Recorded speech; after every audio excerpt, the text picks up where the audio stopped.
Joint bank account को लेकर 7 नए नियम जारी किए गए हैं। आरबीआई द्वारा नए बदलाव किए गए हैं। अगर आपके पास जॉइंट बैंक अकाउंट है या आप जॉइंट बैंक अकाउंट बैंक में जाकर खाता खुलवाने वाले हैं, चाहे वो सेविंग अकाउंट हो, फिक्स डिपॉजिट अकाउंट हो, ये 7 नियम जानना आपके लिए बेहद ही जरूरी है। कौन कौन जॉइंट अकाउंट खुलवा सकता है, इसके अलावा किस तरह के जॉइंट अकाउंट होते हैं, इस पर टैक्सेबिलिटी किस पर आती है, क्या फायदे क्या बेनिफिट आपको मिलते हैं, सारी जानकारी आज के इस एक वीडियो में आपको मिलने वाली है। हालांकि जॉइंट बैंक अकाउंट पर कई लोगों ने वीडियो बनाया तो है, लेकिन अलग अलग जगह पर इंफॉर्मेशन यहां पर फैली हुई है। लेकिन इस वीडियो के अंदर हमने सारी इंफॉर्मेशन को कंसोलिडेट करके कंबाइन करके एक प्रॉपर वीडियो बनाया है, ताकि एक आम नागरिक, एक आम आदमी जो है वो अच्छे से समझ सके कि जॉइंट बैंक अकाउंट होता क्या है, कितने तरह के जॉइंट बैंक अकाउंट होते हैं, इसके अलावा इस पर टैक्सेबिलिटी किस पर आती है। हस्बैंड वाइफ अगर खुलवाते हैं, पैसा अगर आप डाल रहे हो, ब्याज की टैक्सेबिलिटी, एफडी के इंटरेस्ट की टैक्सेबिलिटी, या अगर कोई इनकम अगर आपकी आ रही है तो किस पर टैक्सेबिलिटी आ रही है, उसकी डिटेल जानकारी आज के इस वीडियो में देने वाले हैं। और इसके अलावा अगर आपके पास चेकबुक है, इंटरनेट बैंकिंग है, डेबिट कार्ड है, क्रेडिट कार्ड है, तो क्या यहां पर फायदे, क्या यहां पर बेनिफिट मिलता है, कौन यूज कर सकता है, कौन यूज नहीं कर सकता, लोगों को क्लैरिटी नहीं है। लेकिन आज के इस वीडियो में हम कंप्लीट डिटेल आपको देने वाले हैं, तो वीडियो को एंड तक जरूर देखें। चैनल पर नए तो सब्सक्राइब करें और बेल आइकन पर नोटिफिकेशन पे क्लिक करें, ताकि आपको आने वाले सभी नोटिफिकेशन रिगार्डिंग हमारे वीडियोस रेगुलरली मिलते रहे। आइए स्टार्ट करते हैं अपने आज के वीडियो को और जानते हैं जॉइंट बैंक अकाउंट के साथ कौन से नियम है, आरबीआई द्वारा क्या यहां पर बदलाव किया गया है। सबसे पहले बात करेंगे जॉइंट बैंक अकाउंट क्या होता है। जॉइंट बैंक अकाउंट, मान लीजिए अगर आप सेविंग अकाउंट खुलवाते हैं या एफडी खुलवाते हैं, तो यहां पर दो या दो से ज्यादा इंडिविजुअल अगर मिलकर अकाउंट खुलवा रहे हैं तो उस केस में उसे जॉइंट बैंक अकाउंट कहा जाता है। अगर आप इंडिविजुअल अकाउंट खुलवाते हैं तो सिंगल अकाउंट होता है आपका, लेकिन अगर दो से एक से ज्यादा है, दो है या दो से ज्यादा है, तो उस केस में जॉइंट अकाउंट कहा जाएगा। यहां पर आप जॉइंटली अकाउंट को जो वो चला सकते हैं या ऑपरेट कर सकते हैं। यानी अगर आपने पैसा डिपॉजिट किया है, विड्रॉ किया है, एटीएम करवाना है, कुछ भी अगर आपको ट्रांजैक्शन करना है तो चाहे तो यहां पर जॉइंटली कर सकते हैं। और जॉइंटली के अंदर भी यहां पर कई सारे टाइप दिए गए जहां पर आप सेपरेट भी कर सकते हैं। अलग अलग जो है दो इंडिविजुअल अलग अलग खुद से भी अकाउंट जो वो चला सकते हैं जॉइंट अकाउंट को। इसके अलावा मोड ऑफ ऑपरेशन क्या आप लेते हैं ये डिपेंड करता है, और ये आपको जब अकाउंट ओपन करते हैं तभी मोड ऑफ ऑपरेशन लेना होता है। आगे मैं आपको बताऊंगा किस तरह के मोड ऑफ ऑपरेशन होते हैं, टाइप होते हैं।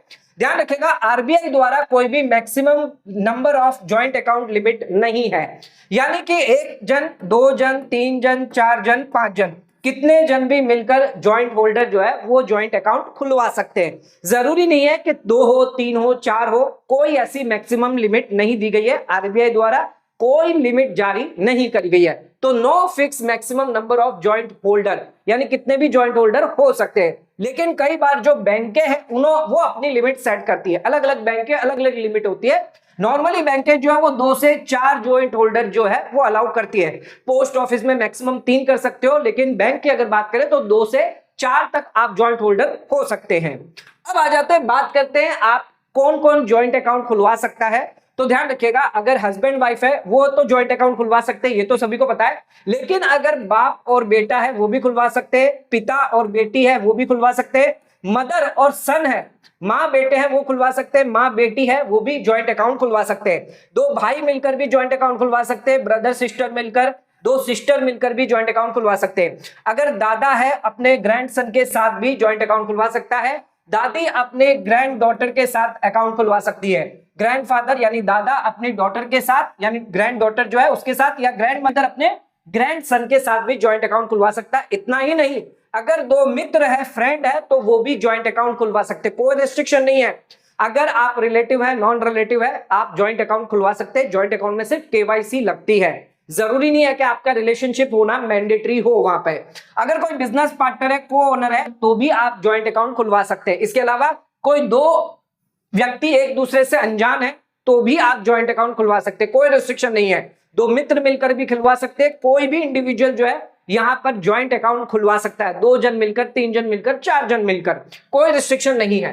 अब आ जाते हैं, बात करते हैं कितने टाइप के जॉइंट अकाउंट होते हैं। तो यहां पर 4 से 5 टाइप के जॉइंट अकाउंट है। एक है आपका आइदर और सर्वाइवर, दूसरा है एनीवन और सर्वाइवर, तीसरा है फॉर्मर और सर्वाइवर, चौथा है लेटर और सर्वाइवर, और चौथा है जॉइंटली ओपन रेट। अगर आप करते हैं सभी मिलाकर, सभी लोग जो है वो जॉइंटली ऑपरेट करेंगे। आइए एक एक करके समझते हैं। सबसे पहले मैं बात करता हूं आइदर और सर्वाइवर। दोनों को मतलब अच्छे से समझिएगा। सर्वाइवर का मतलब ये है कि अगर आपकी डेथ हो जाती है, किसी भी एक जॉइंट होल्डर की डेथ होगी, तो जो बाकी का जो जॉइंट होल्डर होंगे वो आगे कंटिन्यू करेंगे। मेन चीज समझना है, आइदर जो पहला लेटर होगा वही मेन समझना जरूरी है। सर्वाइवर तो आपको समझ में आ ही जाएगा। आइदर का क्या मतलब है? आइदर का मतलब है, मान लीजिए राज हस्बैंड है और प्रिया वाइफ है, तो इस केस में हस्बैंड और वाइफ दो ही जन जॉइंट होल्डर हो सकते हैं। आइदर के केस में या तो राज या तो प्रिया, इन दोनों में से कोई भी इंडिपेंडेंट जो है वो अकाउंट होल्ड कर सकता है। दोनों अकाउंट जो है वो इंडिपेंडेंट ऑपरेट कर सकते हैं। अगर राज जो है वो बैंक में जाता पैसा निकालने के लिए, तो उस केस में प्रिया की जरूरत नहीं होगी। बिना प्रिया के भी राज पैसा निकाल सकता है या डिपॉजिट कर सकता है। उसी तरह प्रिया भी जो है बिना राज के रहते हुए भी वो पैसा निकाल सकते हैं या जमा कर सकती है। तो यहां पर मान लीजिए बैलेंस है आपके बैंक अकाउंट में 8 लाख रुपया। यहां पर नॉमिनी आप अपने बेटे को बना सकते हो। यहां पर अगर आपका नॉमिनी नहीं भी है तो भी यहां पर आपका जो सर्वाइवर है वो नॉमिनी का काम करता है। यानी आपका जो राज या प्रिया, इसमें से अगर किसी की डेथ हो जाती है, ये हम समझते हैं, जब मान लीजिए दोनों अगर जिंदा है, राज भी जिंदा है और प्रिया भी अलाइव है, तो उस केस में कोई भी अकाउंट जो है वो ऑपरेट कर सकता है। यहां पर ध्यान रखिएगा, दोनों की हर ट्रांजैक्शन में जरूरत नहीं है, कोई एक जाकर बैंक में ट्रांजैक्शन कर सकता है। लेकिन मान लीजिए अगर राज की डेथ हो जाती है, तो उस केस में जो प्रिया है, जो उसकी वाइफ है, वो सर्वाइविंग होल्डर मानी जाएगी और फिर वो अकाउंट को कंटिन्यू कर सकती है। अगर आपने कोई नॉमिनी नहीं भी किया है तो प्रिया जो है वो एज ए नॉमिनी का, यानी सर्वाइविंग, क्योंकि जॉइंट होल्डर है ना, तो वो यहां पर अकाउंट चलाएगी। यहां पर आपको नॉमिनी का झंझट नहीं होगा। अगर नॉमिनी, यहां पर नॉमिनी आएगा ही नहीं जब तक जॉइंट होल्डर सभी जिंदा है। नॉमिनी कभी भी नहीं आता है। नॉमिनी तभी आएगा जितने सारे जॉइंट होल्डर है उनकी डेथ हो जाएगी, उसके बाद नॉमिनी आता है। अच्छा, अगर आपने नॉमिनी नहीं भी रखा है तो ये जो प्रिया है, जो जॉइंट होल्डर है, वाइफ है, वो यहां पर कंटिन्यू कर सकती है। मान लीजिए नॉमिनी जो वो राहुल है, भले ही राहुल नॉमिनी है तो भी यहां पर जो प्रिया है वो अकाउंट को ऑपरेट करेगी, क्योंकि अभी भी जॉइंट होल्डर अलाइव है। अगर मान लीजिए कोई नॉमिनी नहीं है तो भी यहां पर जो प्रिया है वो खाते को चलाएगी, क्योंकि वो सर्वाइविंग होल्डर है। मान लीजिए अगर दोनों, राज और प्रिया दोनों की डेथ हो जाती है, दोनों अकाउंट होल्डर की डेथ हो जाती है, तो उस केस में जो राहुल है, नॉमिनी है, फिर उसको पैसा दिया जाएगा। मान लीजिए कोई नॉमिनी नहीं है और दोनों की भी डेथ हो गई, तो उस केस में जो भी लीगल हायर होगा, जो भी प्रोसीजर होगा, सक्सेशन सर्टिफिकेट, जो भी लीगल हायर का प्रोसीजर है, उसको अपना के फिर पैसा जो है वो दिया जाएगा।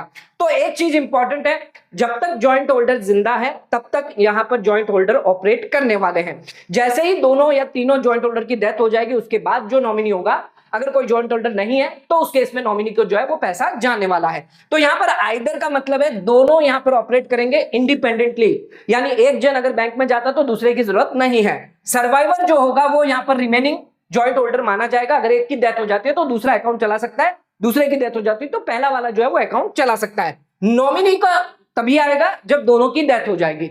अब आ जाते बात करते हैं एनीवन। एनीवन में 3 जॉइंट होल्डर होने मैंडेटरी है, 2 से ज्यादा होने चाहिए। तो उस केस में क्या होगा, मान लीजिए राज हस्बैंड है, प्रिया वाइफ है और राहुल जो है वो सन है।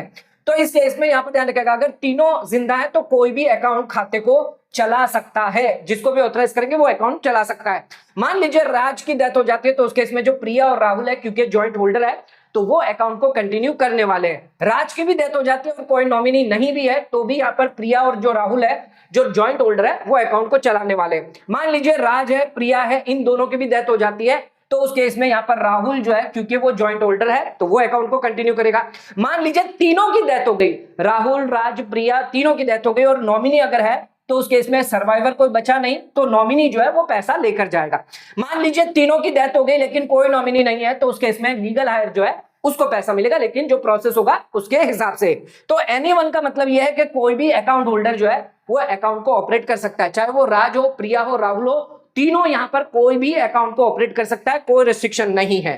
नेक्स्ट आ जाते हैं, बात करते हैं फॉर्मर और सर्वाइवर। फॉर्मर और सर्वाइवर में 2 जन है। मान लीजिए ये है फॉर्मर, राज जो है वो फर्स्ट होल्डर हो गया और प्रिया जो है वो सेकंड होल्डर है। तो फॉर्मर के केस में जो भी फर्स्ट होल्डर होगा, प्राइमरी होल्डर होगा, वही अकाउंट को ऑपरेट करेगा। प्रिया तब कर पाएगी, प्रिया जो है वो बिना राज के ऑपरेट नहीं कर सकती। यहां पर इंडिपेंडेंट प्रिया ऑपरेट नहीं कर सकती। फॉर्मर जो है वो फर्स्ट होल्डर माना जाएगा, वही अकाउंट को जो है वो राइट है उसके पास ऑपरेट करने का। लेकिन यहां पर जो प्रिया है वो सर्वाइवर मानी जाएगी, यानी कि राज की डेथ के बाद ही प्रिया खुद से उस अकाउंट को जो है वो ऑपरेट कर सकती है। जब तक राज जिंदा है तब तक प्रिया खुद से इंडिपेंडेंटली उसको ऑपरेट नहीं कर पाएगी। अगर कोई भी ट्रांजैक्शन प्रिया को करना है तो राज की सहमति लेना इंपॉर्टेंट है, क्योंकि वो फॉर्मर यहाँ पर रहेगा। तो यहाँ पर अगर राज जिंदा है तो प्रिया जो है वो इंडिपेंडेंटली ऑपरेट नहीं कर सकती। मान लीजिए राज की डेथ हो जाती है तो उस केस में प्रिया सर्वाइविंग होल्डर बन जाएगी और उस केस में यहाँ पर वो ऑपरेट कर सकती है। अगर प्रिया की पहले डेथ हो गई तो राज तो ऑलरेडी है ना, राज तो प्राइमरी होल्डर है, तो उस केस में राज कंटिन्यू करेगा। मान लीजिए अगर नॉमिनी है तो उस केस में नॉमिनी को पैसा नहीं दिया जाएगा अगर राज की डेथ हो गई, क्योंकि अभी भी प्रिया जो है वो सर्वाइवर मानी जाएगी। अगर दोनों की डेथ हो जाती है, प्रिया और राज दोनों की डेथ हो जाती है, तो उस केस में जो नॉमिनी है उसको पैसा जाएगा। नॉमिनी नहीं होगा तो लीगल हायर को जाएगा। तो ध्यान रखिएगा, फॉर्मर के केस में जो फर्स्ट होल्डर होगा, प्राइमरी होल्डर होगा, वो खाते को चलाएगा। अगर उसकी डेथ हो जाती है तो उस केस में सेकंड होल्डर जो होगा फिर वो जो है खाते को चलाएगा, यानी कि प्रिया को चलाना है। नेक्स्ट आ जाते हैं लेटर और सर्वाइवर। लेटर के केस में यहाँ पर क्या होगा, राज और प्रिया, यहाँ पर राज फर्स्ट होल्डर है, प्रिया जो वो सेकंड होल्डर है। क्योंकि यहाँ पर लेटर का गया तो जो सेकंड होल्डर होगा वही अकाउंट को जो है वो चलाने वाला है। यहाँ पर राज भले ही फर्स्ट होल्डर क्यों ना है, यहाँ पर राज बिना प्रिया के पूछे इंडिपेंडेंट अकाउंट नहीं चला सकता। मान लीजिए प्रिया की डेथ हो जाती है तो उस केस में राज जो है फिर वो अकाउंट को ऑपरेट कर सकता है। लेकिन अगर राज की डेथ हो गई तो उस केस में प्रिया तो जिंदा है ना, प्रिया तो लेटर है, तो वो अकाउंट को ऑपरेट करेगी। नॉमिनी यहाँ पर जो है, जब तक अगर कोई भी एक जॉइंट होल्डर जिंदा है, नॉमिनी का यहाँ पर रोल नहीं आता। अगर दोनों की डेथ हो जाएगी तो फिर नॉमिनी जो है वो पैसा लेके जाएगा। कोई नॉमिनी नहीं है, दोनों की डेथ हो गई है, तो लीगल हायर पैसा लेके जाएगा। तो लेटर के केस में सेकंड होल्डर जो है वो खाते को चलाएगा। और सर्वाइवर कौन होगा, अगर प्रिया की डेथ हो गई तो फिर सर्वाइवर राज है, फिर वो कंटिन्यू कर सकता है। जॉइंटली ऑपरेटेड अकाउंट ये भी एक टाइप है जिसके अंदर सभी को मिलकर, सभी जॉइंट होल्डर को मिलकर यहाँ पर ऑपरेट करना है, साइन करना है। मान लीजिए 2 है 3 है, तो कोई भी ट्रांजैक्शन आपको करना है, दोनों की या तीनों की सहमति होनी चाहिए, तीनों को प्रेजेंट होना चाहिए, साइन होना चाहिए, तभी आप अकाउंट को चला सकते हैं। तो अगर आपने जॉइंटली ऑपरेटेड अकाउंट लिया है तो सभी जो जॉइंट पर्सन है उनको वहां पर होना जरूरी है। तो राज और प्रिया है मान लीजिए, तो राज खुद से यहाँ पर, ऐसा नहीं कि जब बैंक में राज चला गया, प्रिया घर पे बैठी और राज जो पैसा निकाल कर आ गया, ऐसा नहीं होगा। राज को अगर पैसा निकालना है तो प्रिया को भी लेके जाना पड़ेगा, दोनों को साइन करना पड़ेगा, तब जाके पैसा निकाल सकते हैं। वैसे ही प्रिया के केस में ऐसा होगा। तो यहाँ पर ट्रांजैक्शन अगर आपको करना है तो दोनों को यहाँ पर प्रेजेंट होना है, दोनों के ऑथोरिटी और सिग्नेचर होना मैंडेटरी है। अगर राज की डेथ हो जाती है तो उस केस में प्रिया जो है वो यहाँ पर ऑपरेट कर सकती है। अगर 3 होल्डर है, अगर 3 होल्डर जॉइंट होल्डर है तो उस केस में तीनों का ऑथराइजेशन होना मैंडेटरी है। नॉमिनी यहाँ पर ऑपरेट जल्दी से नहीं करेगा, जब तक सबकी जॉइंट होल्डर की डेथ नहीं हो जाती तब तक नॉमिनी नहीं आएगा। तो जॉइंट ऑपरेटर का मतलब है हर एक जन जो है वो यहाँ पर एग्री होना चाहिए और साइन करना चाहिए, तभी आप ऑपरेट कर पाएंगे। अब आ जाते हैं, बात करते हैं यहाँ पर फायदे और बेनिफिट क्या है जॉइंट अकाउंट होल्ड करने का। तो सबसे पहला फायदा है मिनिमम बैलेंस का। मान लीजिए हस्बैंड है, वाइफ है और सन है, अगर तीनों अलग अलग अकाउंट खुलवाते, सिंगल अकाउंट खुलवाते, तो तीनों को 10-10 हजार रुपया जो है वो मिनिमम बैलेंस के तौर पे खाते में डालने होते हैं। तो यहाँ पर 30,000 रुपया जो है वो आपका मिनिमम बैलेंस में ब्लॉक हो जाएगा। इस पर कोई भी सेविंग अकाउंट का ब्याज आपको नहीं मिलेगा। लेकिन अगर आपने तीनों को नाम एक ज्वाइंट अकाउंट खुलवा दिया तो वहां पर सिर्फ आपको 10,000 रुपया जो है वही मिनिमम बैलेंस के रूप में डालने होंगे। बाकी का जो 20,000 आपका बचा है वो आप जो है उस पर सेविंग का ब्याज कमा सकते हैं। तो इस वजह से आपको मिनिमम बैलेंस का जो है वो फायदा मिल जाता है। सिंगल अकाउंट खुलवाएंगे तो सबको 10-10 हजार डालना है, लेकिन ज्वाइंट अकाउंट खुलवाएंगे तो एक ही खाते में 10,000 रुपया आपको डालने होंगे। एटीएम और डेबिट कार्ड की अगर मैं बात करूं तो अगर आइदर अकाउंट है, एनी वन वाला अकाउंट है, तो उस केस में separate debit card, ATM card आप सभी को मिलेगा, क्योंकि सेपरेटली आप इंडिपेंडेंटली यूज कर सकते हैं। लेकिन अगर आपका ज्वाइंटली ऑपरेटेड अकाउंट है तो उस केस में आपको इंडिविजुअल को जो वो एटीएम डेबिट कार्ड नहीं मिलेगा, क्योंकि सबका ऑथराइजेशन होना जरूरी है। तो सबको यहाँ पर एटीएम डेबिट कार्ड नहीं मिलेगा अगर आपने सबको मिलाकर ज्वाइंटली ऑपरेटेड किया है। अगर फॉर्मर है तो उस केस में क्या होगा, जो प्राइमरी होल्डर होगा, हस्बैंड अगर प्राइमरी होल्डर है उसका डेबिट कार्ड आएगा। लेटर अगर है तो उस केस में जो स्पाउस है, वाइफ है, तो उसका डेबिट कार्ड आएगा जो सेकेंडरी होल्डर होता है। नॉमिनी का कभी भी यहाँ पर आपको डेबिट कार्ड या एटीएम कार्ड जो है वो नहीं होता है। अब आ जाते हैं, बात करते हैं चेकबुक किस किस को इश्यू की जाएगी। बात करते हैं अगर आपने जॉइंटली ऑपरेट किया है तो उस केस में सभी होल्डर का जो है वो सिग्नेचर चेकबुक में होगा। अगर 2 जन है तो दोनों का नाम जो है उसमें होगा चेकबुक के अंदर, और साथ में दोनों का सिग्नेचर करना मैंडेटरी है। आइदर और सर्वाइवर की मैं बात करूं तो वहां पर कोई भी एक जन जो है वो साइन कर सकता है चेकबुक में, भले ही दोनों का नाम क्यों ना हो, एक जन साइन करके यहाँ पर पैसे निकाल सकता है। एनीवन की अगर मैं बात करूं तो यहाँ पर भी कोई भी एक ऑथराइज पर्सन जिसको ऑथराइज आप करेंगे वो पैसा निकाल सकता है। तीनों की जरूरत नहीं है या उससे ज्यादा की जरूरत नहीं है। अच्छा, फॉर्मर के केस में जो फर्स्ट होल्डर होगा वो साइन कर सकता है। लेटर के केस में जो सेकंड होल्डर होगा चेकबुक पर वो साइन कर सकता है। नेट बैंकिंग की बात करूं तो यहां पर ध्यान रखिएगा, आइदर सर्वाइवर के केस में यहाँ पर सभी को आपको नेट बैंकिंग मोबाइल एक्सेस दिया जाएगा, क्योंकि आप सेपरेटली यूज कर रहे हैं, इंडिपेंडेंटली आप कर रहे हैं, तो हस्बैंड वाइफ दोनों को नेट बैंकिंग दी जाएगी।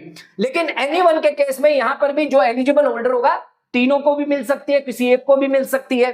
फॉर्मर के केस में जो प्राइमरी होल्डर होगा उसको दिया जाएगा, लेटर के केस में जो सेकेंडरी होल्डर होगा उसका दिया जाएगा। अगर आपने ज्वाइंटली ऑपरेट किया है तो इस केस में यहाँ पर आपको नेट बैंकिंग, मान लीजिए हस्बैंड है और वाइफ है और आपने ज्वाइंटली ऑपरेट किया है, तो यहाँ पर अगर हस्बैंड जो है नेट बैंकिंग से कोई ट्रांजैक्शन करेगा तो उस केस में वाइफ का जो है वो ऑथराइजेशन लेना मैंडेटरी है, यानी एडिशनल रिक्वायरमेंट आपको, रिस्ट्रिक्शन जो वो लगाई जाएगी, अप्रूवल लेना यहाँ पर आपको जरूरी होगा, तभी आप जो है वो नेट बैंकिंग से ट्रांजैक्शन कर पाएंगे।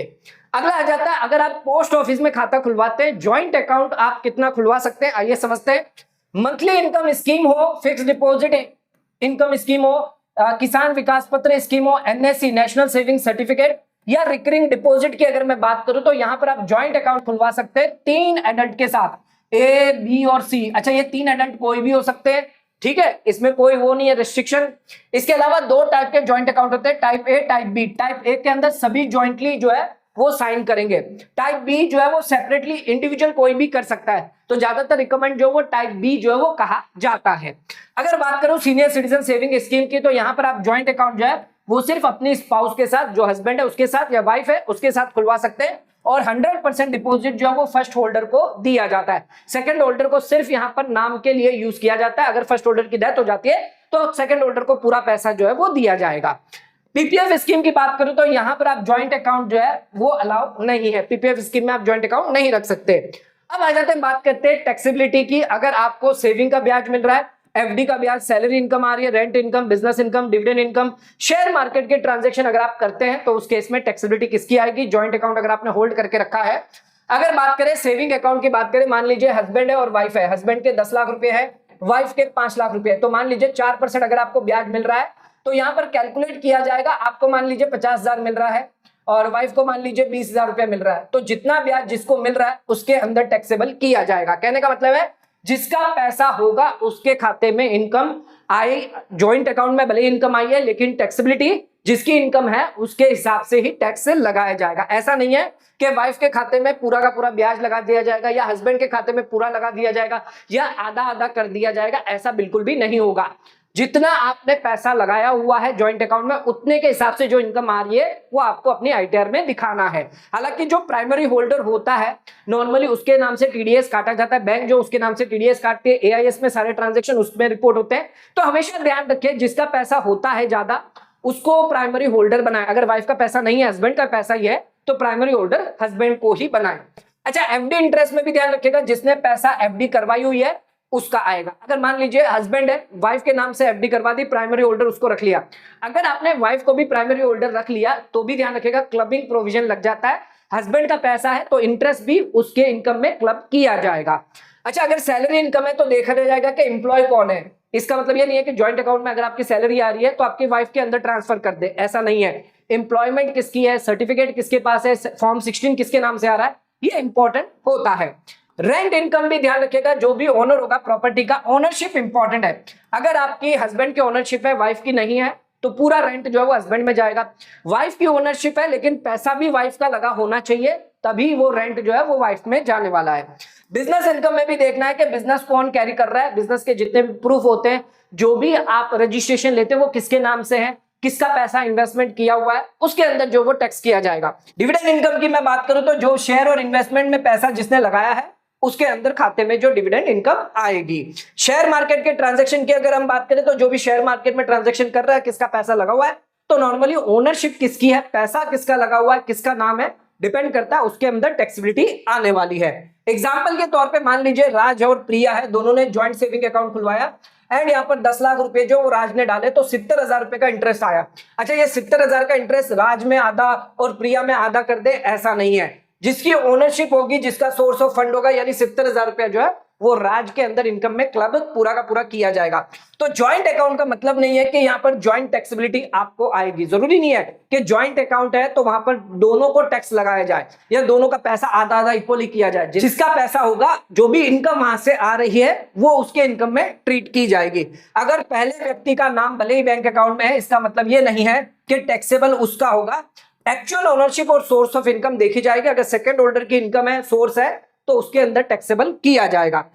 बैंक अकाउंट आपका ज्वाइंट होने से इसका मतलब ये नहीं है कि इनकम टैक्स जो है वो यहां पर आपको लगाया जाए, ठीक है। ज्वाइंट अकाउंट है अगर आपका, इसका मतलब ये नहीं है जो भी इनकम आ रही है वो आधा आधा कर लो या वाइफ में ट्रांसफर कर लो, जिसका पैसा है उसके हिसाब से वो इनकम उसके खाते में आईटीआर में जाने वाली है। तो दोस्तों आज का वीडियो अगर आपको पसंद आया तो वीडियो को लाइक शेयर सब्सक्राइब करना ना भूलें, वीडियो को ज्यादा से ज्यादा शेयर करें ताकि और लोगों तक इसकी नॉलेज पहुंच सके। आज का वीडियो समाप्त करते हैं, धन्यवाद।